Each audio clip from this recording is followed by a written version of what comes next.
Lisa, bonjour à tous et bienvenue sur notre nouveau concept de vidéo podcast The New Office. Donc c'est le podcast qui parle d'expérience employée, d'office management, de future of work et de RSE. Donc je suis Marie Vexten, content manager chez Resilient, la plateforme SaaS de gestion de flotte IT. Donc aujourd'hui nous allons parler du retour d'expérience, des bonnes pratiques et du quotidien de Lisa Laméji, qui est office manager chez Ubique. Donc Lisa, merci encore, merci beaucoup d'avoir accepté mon invitation. Merci à toi. Pourrais-tu te présenter brièvement ce que tu fais chez Ubique et ce qu'est Ubique? Carrément. Du coup, donc Lisa, j'ai 28 ans, je viens de Bordeaux. De base, j'ai fait des études et un peu des formations en communication et j'ai commencé le travail en événementiel. C'était mon cœur de métier de base. Et avec le Covid, comme beaucoup d'offices, je pense, j'ai un petit peu redistribué les cartes et recherché un petit peu d'autres types de métiers. Et je me suis retrouvée dans le métier d'office manager. Donc, j'ai commencé il y a à peu près 3 ans. Et maintenant, ça fait 1 an tout pile pratiquement que je le fais donc chez Ubique, qui est donc une plateforme. Donc, c'est ex-bureau à partager. Peut-être que les personnes connaissaient l'autre nom avant. Et c'est donc une plateforme qui recense des solutions de bureau.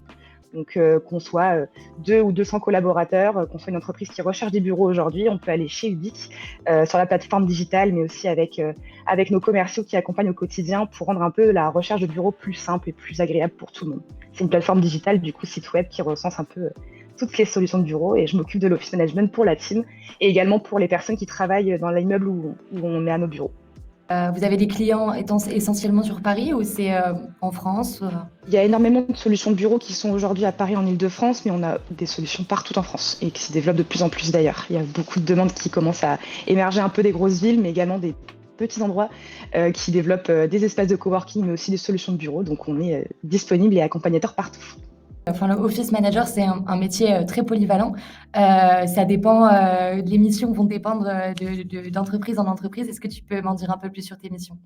Alors, moi, j'ai plusieurs casquettes aujourd'hui avec Ubique. Déjà, la partie avec la team, donc avec la team Ubique. Je m'occupe du quotidien des bureaux, que tout le monde ait tout ce qu'il faut pour passer une bonne journée de travail. Donc, ça part par plein de soucis et de gestion de logistique, mais aussi les événements, l'animation, la communication interne.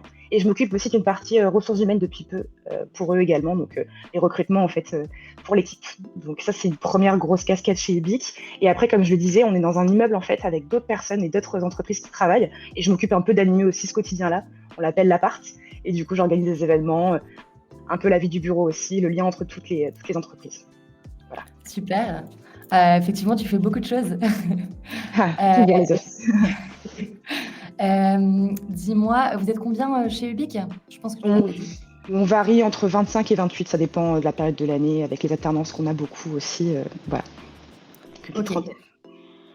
Et à travers toutes ces tâches, comment est-ce que tu fais? Est-ce que tu as des techniques pour t'organiser? Je pense que ça dépend un petit peu du quotidien aussi, puisque forcément, il y a toujours un peu des imprévus, des petites choses qui viennent se greffer et qui font un peu bouger le quotidien.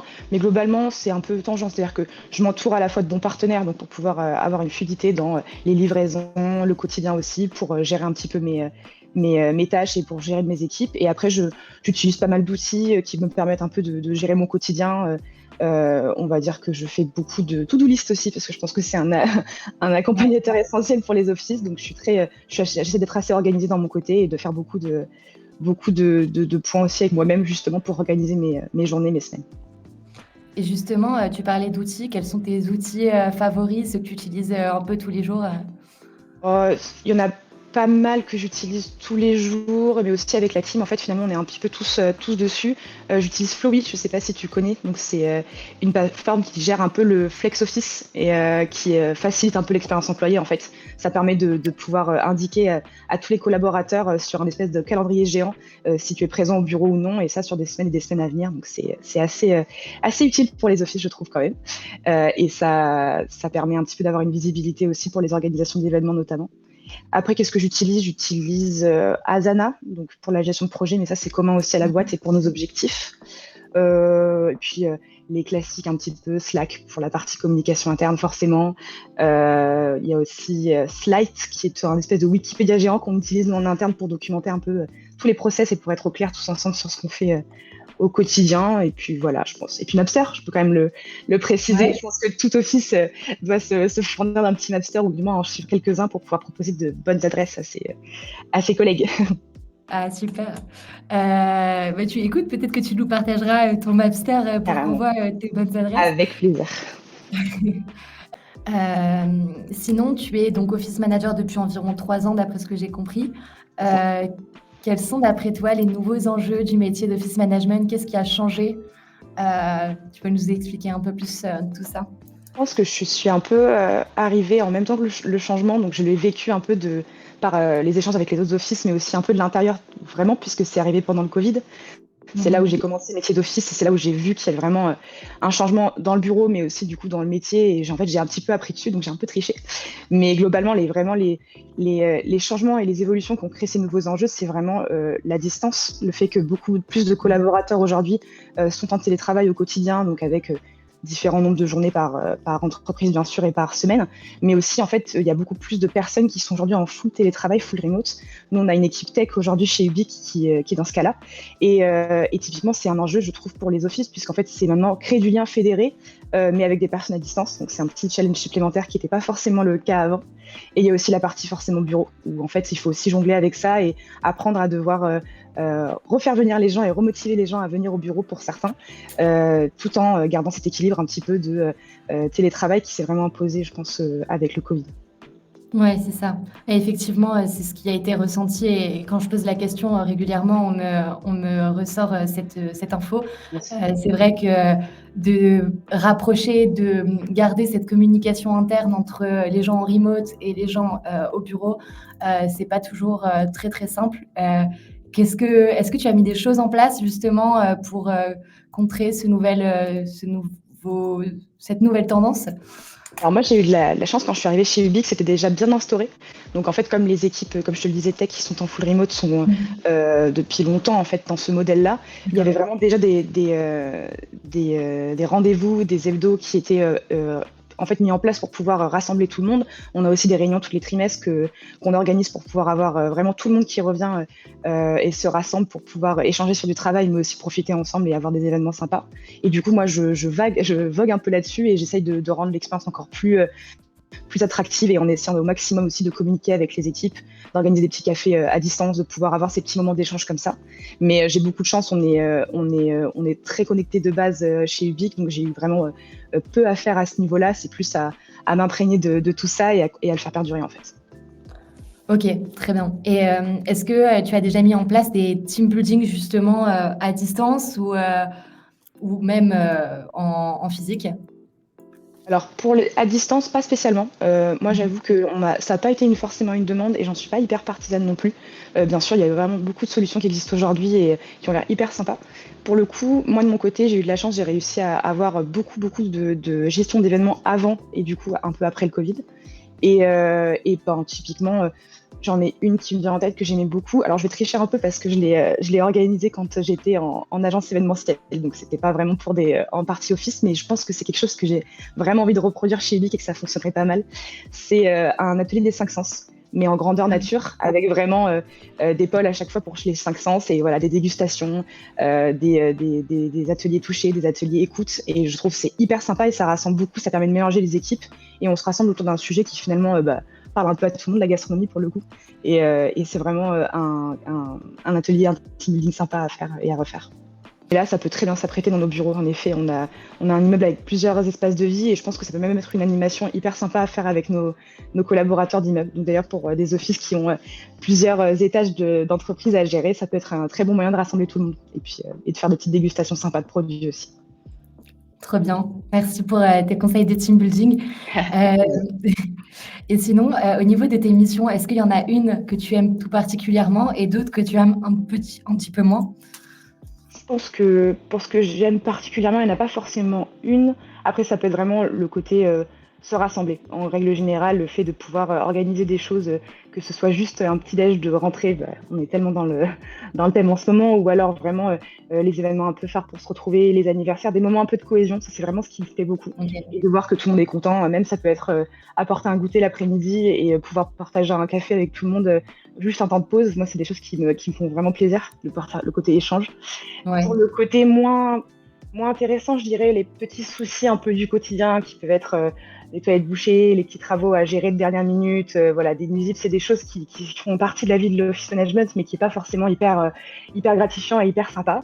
Mais il faut essayer de le prendre, on va dire, avec le sourire et se dire que c'est un petit moment à passer et que voilà, et s'accompagner de bonnes personnes aussi, je pense que c'est important, des bons prestataires avec on est content de faire revenir en disant bon ben voilà, c'est reparti.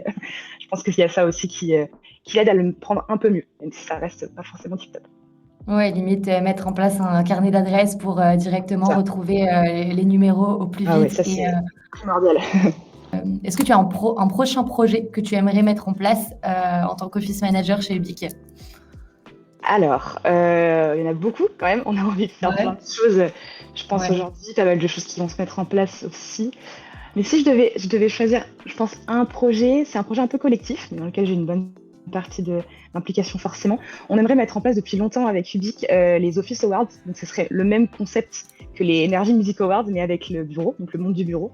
Et ce serait vraiment voilà, des catégories un peu sympas comme le bureau le plus innovant, l'office manager de l'année, des petites catégories comme ça sympas, et en faisant venir un certain nombre d'acteurs pour pouvoir remettre les prix, ça pourrait être une idée sympa. Donc ça serait plus un événement que tu aimerais organiser en externe, c'est ça, avec peut-être vos clients, etc. Par exemple, oui. Ouais. Ah, très bien, ça pourrait être chouette. Est-ce que tu as des événements où tu participes à la rentrée, des événements phares Alors, il y a un événement que je fais à peu près tous les ans et Ubique le suit depuis la 2e année maintenant, donc ça c'est assez sympa, mais que je ne pourrais pas participer cette année malheureusement, mais Ubique sera présent. C'est l'OM Summit, du coup bien connu, qui a lieu à différentes parties de l'année suivant le moment où Lydia Vazin qui l'organise le met en place. Et du coup, c'est le salon, le seul salon d'ailleurs qui existe pour les office managers. Et c'est un événement incroyable pour ceux qui ne connaissent pas encore. Vraiment, allez vous inscrire. Bien sûr, c'est dédié aux OM. Donc, du coup, que les office managers peuvent s'inscrire, mais il y a de super partenaires et de belles rencontres à faire là-bas. Donc, c'est assez chouette. Et après, en termes de présence, pas avant, je pense, le mois de décembre, où il y a notamment le salon The Next Workplace qui a eu lieu leur première édition l'année dernière et qui, je pense, aura eu lieu cette année et qui est porté également par Ubique et d'autres acteurs du Future of Work. Et je pense qu'on y fera partie. Je suis en tout cas présente, ça c'est sûr. Très bien. En tout cas, nous, Resilient, on sera présent à l'OM Summit. On sera partenaire de l'OM Summit. Et The Next Workplace, je ne connaissais pas, mais je regarderai. En tout cas, merci beaucoup, Lisa. Est-ce que tu as quelque chose à ajouter à tout le monde dans cette vidéo ? Pas spécifiquement, juste de profiter de ce beau métier qu'est l'office management. C'est pas tous les jours, je pense, facile pour certaines personnes. On n'a pas tous la chance de pouvoir gérer des équipes sympas ou des entreprises un peu plus ouvertes sur certains processus, sur ce qu'on peut mettre en place au quotidien. Mais on est vraiment entouré. Je pense que j'ai vraiment si j'ai peut-être un conseil à donner, c'est vraiment de trouver les bons réseaux. Il y a le Slack des OM qui existe, notamment on peut faire la demande via moi ou via une autre office management pour se faire ajouter. Il y a des collectifs comme le Boom, l'association des office managers, ou encore l'OM Summit typiquement, et ça permet de faire de nombreuses rencontres et on se rend compte très vite qu'on a tous les mêmes problématiques, tous plein d'idées à partager, on n'est jamais seul et voilà, faut pas hésiter du coup à créer et à faire perdurer ce collectif-là des offices. En tout cas, merci beaucoup. Merci encore, Lisa. Et puis, je suis sûre que ça aura inspiré plus d'une personne, soit à faire ce métier, soit à poursuivre sur cette bonne voie et avec tes bons conseils. Donc voilà, merci beaucoup. Et puis, on était sur The New Office, le podcast réalisé par Resilient. Et puis, à très vite pour un nouvel invité et un nouvel épisode.